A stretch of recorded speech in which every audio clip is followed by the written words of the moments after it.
साथियों,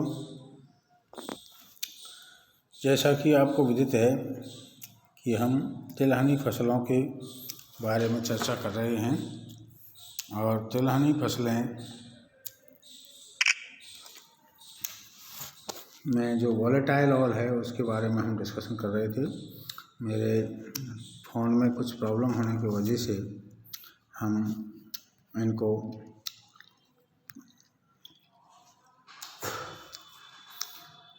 देख नहीं पा रहे हैं, लेकिन मैं आपको समझा रहा हूँ।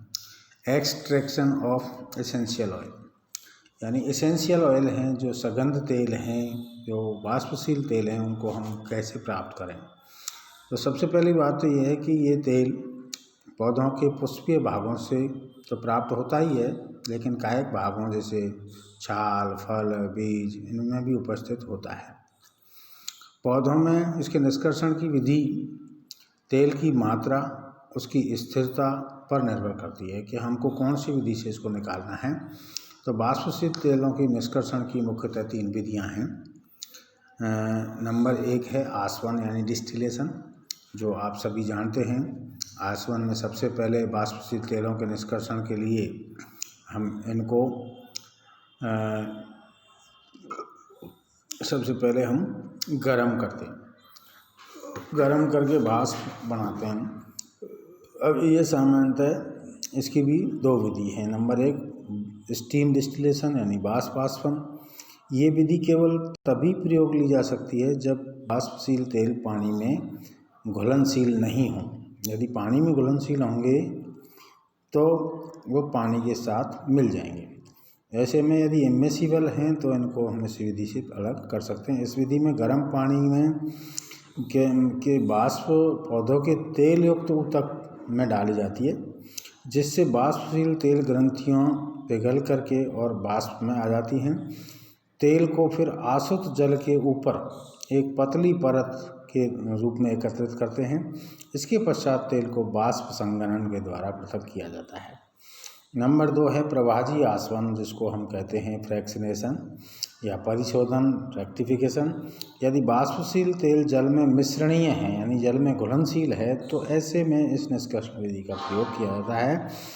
परिशोधन में तेल और जल के मिश्रण का ताप धीरे धीरे बढ़ाया जाता है, जिससे फलस्वरूप वाष्पशील तेल पहले यानी कम ताप पर और कम वाष्पशील तेल अधिक ताप पर एकत्र कर लिए जाते हैं। दूसरा है एनफ्लोरेज या शीतल तेल निष्कर्षण यानी कॉल्ड फैट एक्सट्रैक्शन। इसमें यदि हम नाम से स्पष्ट होता है यानी कॉल्ड फैट इसके रूप में इसके लिए काम में लेते हैं। यदि वाष्प अथवा गर्म जल से वाष्पशील तेलों का जलीय अपघटन हो रहा हो, पॉलीमराइजेशन हो रहा हो, रेजिनिफिकेशन हो रहा हो, हाइड्रोलाइसिस हो रहा हो, तो ये विधि काम में लाई जाती है। इसके अंतर्गत पौधे के ताज़े एरोमेटिक ऊतक जो होते हैं उसको शीशे की प्लेट पर रखकर और एक वसा की ठंडी परत से ढक दिया जाता है।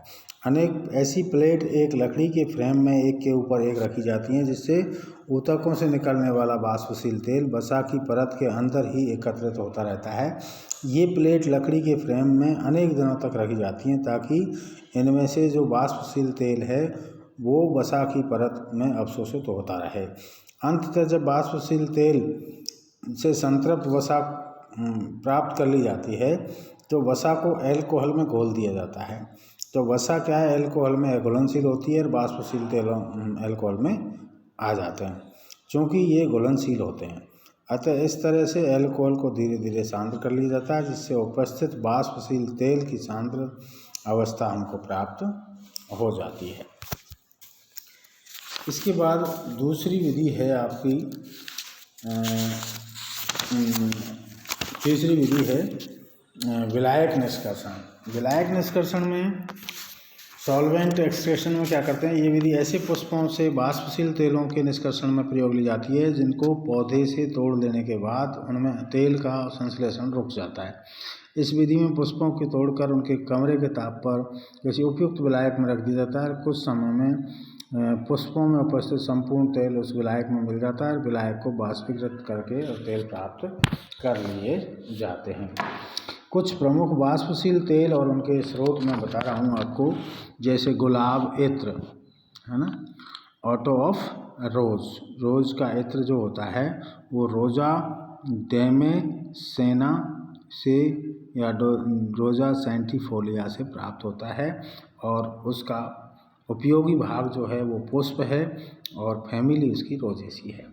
दूसरा है जिरेनियम का तेल। जिरेनियम का तेल पीलेगोनियम ग्रेविलेंस से की पत्तियों से प्राप्त होता है जिरेनेसी फैमिली में। लेमन ग्रास का तेल होता है, लेमन ग्रास ऑयल, वो सिम्बोपोगोन जिसको लेमन ग्रास कहते हैं उसकी पत्तियों से निकाला जाता है, जो पोएसी फैमिली की घास होती है लेमन ग्रास। और खसखस का तेल है, जैसे वेटिवर ऑयल है, तो वेटिवर ऑयल है वेटिवेरिया यानी खसखस, जिजानिलॉइड्स यानी जड़ से प्राप्त होता है। खस का तेल है, उसको उसीर भी कहते हैं आयुर्वेद में। चंदन का तेल है तो सैंडलवुड ऑयल जिसको कहते हैं वो सेंटिलम एल्बम के कास्ट से निकाला जाता है, सेंटिलेसी फैमिली की है। नेरोली का तेल है जो सिट्रस अरनटम से ऑयल ऑफ नेरोली प्राप्त किया जाता है, पुष्प से रूटेसी फैमिली का है। चमेली का तेल आपने देखा होगा लेवेंडुला ऑफिशिनल्स है, तो लेवेंडर्स ऑयल जिसको कहते हैं हम चमेली के पुष्प से प्राप्त किया जाता है, वो लेमिएसी फैमिली की है। और रोजीमेरी तेल है, रोजीमेरी तेल रोजोमेरियस ऑफिशिनल्स की पत्ती और फूल दोनों से प्राप्त होता है, जो लेमिएसी फैमिली के हैं। चंपा का तेल है जो माइकेलिया चंपा का, मेलिया चंपा का या चमेली के पुष्प से प्राप्त होता है। कपूर है वो सिनामोनम काम्फोरा यानी कास्ट या लॉरेसी से प्राप्त होता है, लॉरेसी फैमिली का होता है जिससे कपूर प्राप्त होता है। कपूर का तेल सिनामोनम कैम्फोरा एक कास्ट होती है कपूर की, उससे प्राप्त किया जाता है। देवदार का तेल जूनिपेरस विजिनियाना जिससे कास्ट से प्राप्त होता है। और लौंग का तेल सिजिजियम एरोमेटिकम की पुष्प कलिकाओं से प्राप्त होता है, जिसको क्लोव ऑयल कहते हैं, दांतों के दर्द में बहुत महत्वपूर्ण है, ब्रिटेसी फैमिली की होती है लौंग। यूकलिप्टस का तेल आपने सुना होगा, सफ़ेदा का पेड़, सफ़ेदा यूकलिप्टस होता है जिसकी पत्तियों की कोमल शाखाओं से तेल प्राप्त किया जाता है। और पेपरमेंट का ऑयल है जो मेंथा पेपरमेंट ऑयल है, वो मेंथा पाइपेरेटा होता है जो पत्ती और शाखाओं से प्राप्त होता है, जो लेमिएसी होती हैं। इस तरह से हमने वाष्पशील तेलों की बात की। अब हम अगले अध्याय में अवाष्पशील तेलों की बात करेंगे। धन्यवाद।